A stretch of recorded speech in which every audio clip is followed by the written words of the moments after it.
তারা সেই laboratory test করে দেখেছে এটা একেবারেই অর্গানিক, এটা একেবারেই জীবন্ত, এটা শেখ হাসিনার কথা। এবং এটা যেদিন তিনি বলেছেন, এটা তার পরের দিন থেকেই এখানে দায়িত্বরত অনেক সাংবাদিকরা তারাও এটা নিউজ করেছেন যে তার পরের দিন থেকে অনেক মারণাস্ত্র, রাইফেল দেখা গেছে আইন শৃঙ্খলা বাহিনীর। তাহলে আজকে আমরা যারা এখন গণতন্ত্রের স্বাদের কথা বলছি, আমাদের প্রত্যেককেই মাথায় রাখতে হবে, আমাদের কোনো ঝগড়া বা গো ধরা বা শিশু বাচ্চার মতো চকলেট আমাকে পেতেই হবে, এই ধরনের প্রবণতা থাকলে ফ্যাসিবাদ কিন্তু নানা ছিদ্র পথে প্রবেশ করতে পারে। এবং তারা যে চেষ্টা করছে না তা নয়। আমরা হাসিনার পতন দেখেছি,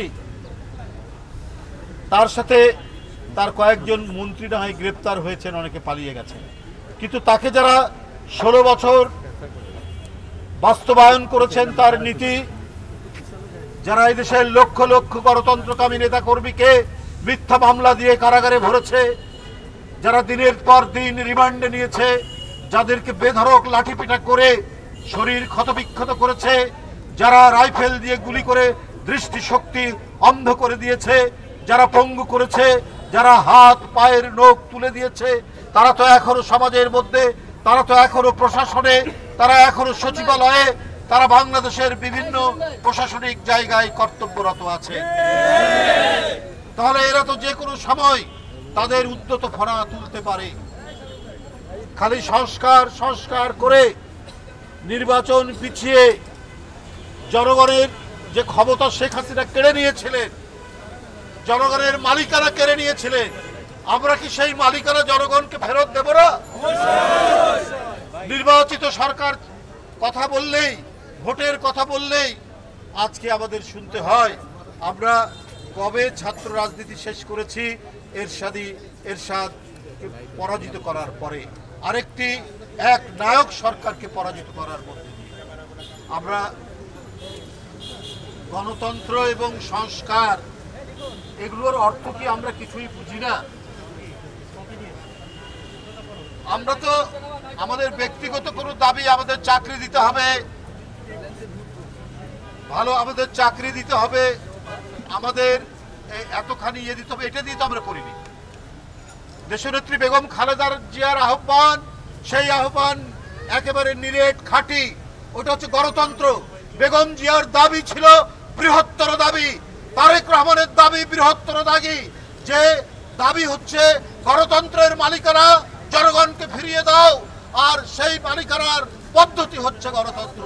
আমরা কোনো ব্যক্তিগত, কোনো গোষ্ঠীগত দাবি করিনি, আমরা দাবি করেছি জনগণের দর্শন, সেটা গণতান্ত্রিক দর্শন, যেখানে প্রত্যেকটি ব্যক্তি দেশের একজন মালিক হিসেবে, দেশের একজন অধিকার সম্পন্ন ব্যক্তি হিসেবে গড়ে উঠতে পারে, সেটাই হচ্ছে গণতান্ত্রিক অধিকার।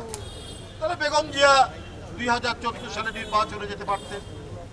2018 সালে আমরা যখন অনেক লোক দাবি করলো যে বিএনপি নির্বাচনে যাওয়া উচিত, শেখ হাসিনার অধীনেও গেল এবং গোটা বিশ্ব দেখলো যে শেখ হাসিনার নির্বাচন কত বিকৃত, কত বিকারগ্রস্ত,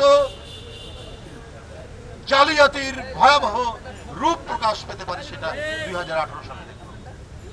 বিএনপি অংশগ্রহণ করার মধ্যে দিয়ে সেটা প্রমাণ করে দিল যে শেখ হাসিনার আমরা যে নির্বাচনে অংশগ্রহণ করিনি এটা যে কত নির্ভেজাল সত্য, সেটা প্রমাণিত। তাই 2024 সালেও আমরা বয়কট করলাম, কারণ আমরা বৃহত্তর আদর্শের জন্য লড়াই করছি, আমরা মানবিক সাম্যের জন্য, ন্যায় বিচারের জন্য লড়াই করছি, আমরা আইনের শাসনের জন্য লড়াই করছি। এই জন্য দরকার চিরায়ত গণতন্ত্র, প্রকৃত গণতন্ত্র, খাঁটি গণতন্ত্র। এটা বৃহত্তর আদর্শের লড়াই, যেখানে জনগণের মালিকানা জনগণ ফিরে পাবে।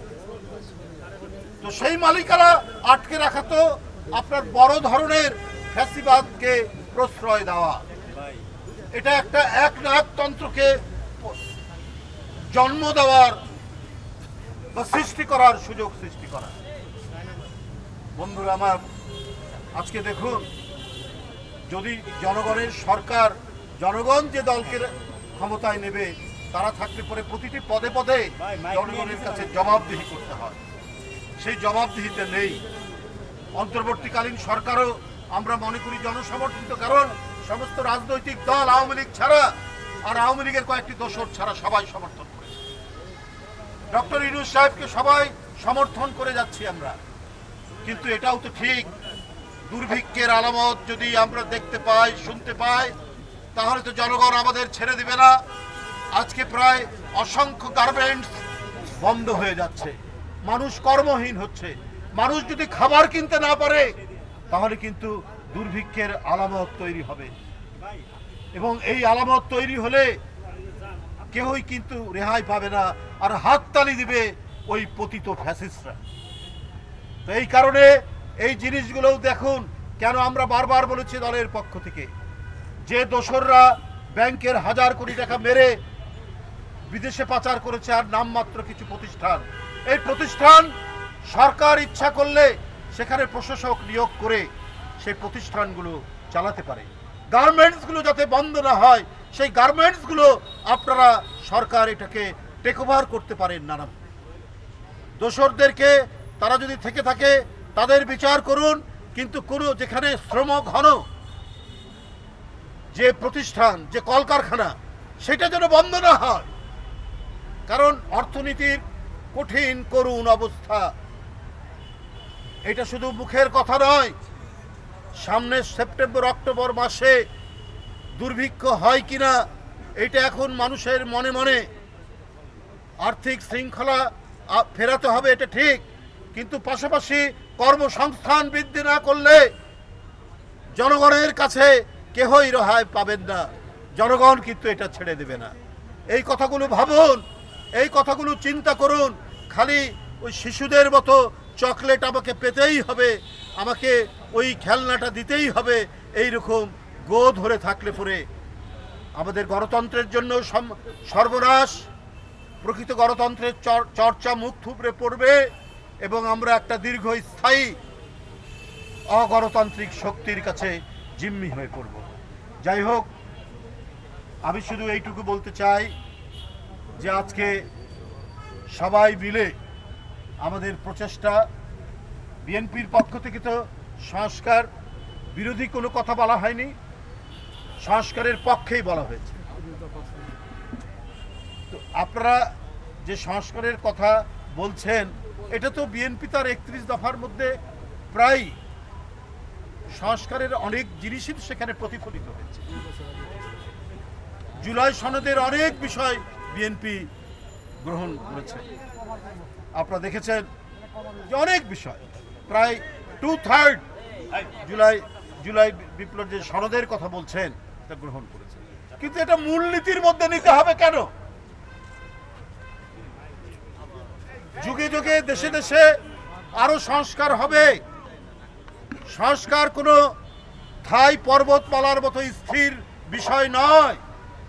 সংস্কার হচ্ছে এটি একটি গতিশীল ব্যাপার। আবার সমাজ এবং রাষ্ট্রে যখন যেটা প্রয়োজন মনে হবে, গণতন্ত্রের স্বার্থে, রাষ্ট্রের স্বার্থে, জনগণের স্বার্থে, তখনই সংস্কার করে সেই আইন প্রণয়ন হবে। এটাই তো গণতান্ত্রিক সংবিধানের নিয়ম। কিন্তু ওটাকে মূলনীতির মধ্যে নিতে হবে, আগে সংস্কার ইত্যাদি ইত্যাদি কথা বলে এটা তো বিভ্রান্তি দিচ্ছে, এটা তো বিভ্রান্তি তৈরি হচ্ছে। কেন এই জিনিসটা আপনারা এইভাবে জনগণকে বিভ্রান্ত করার চেষ্টা করছেন? এটা না করে আমরা যেটি বলেছি, জনগণের ক্ষমতা জনগণকে ফেরত দেন, এটাই সবচাইতে বড় কাজ। এটাই তো 16 বছর শেখ হাসিনা বন্ধ করে রেখেছিলেন। এই দরজায় খিল দিয়েছেন।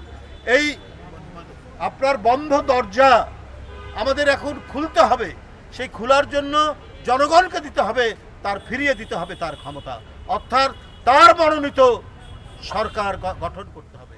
তার কাছে দাবি করুন কি সংস্কার করতে হবে, যেটা জনগণের প্রয়োজনীয়, জনগণের উপকারে লাগবে, সেই সংস্কার করতে হবে।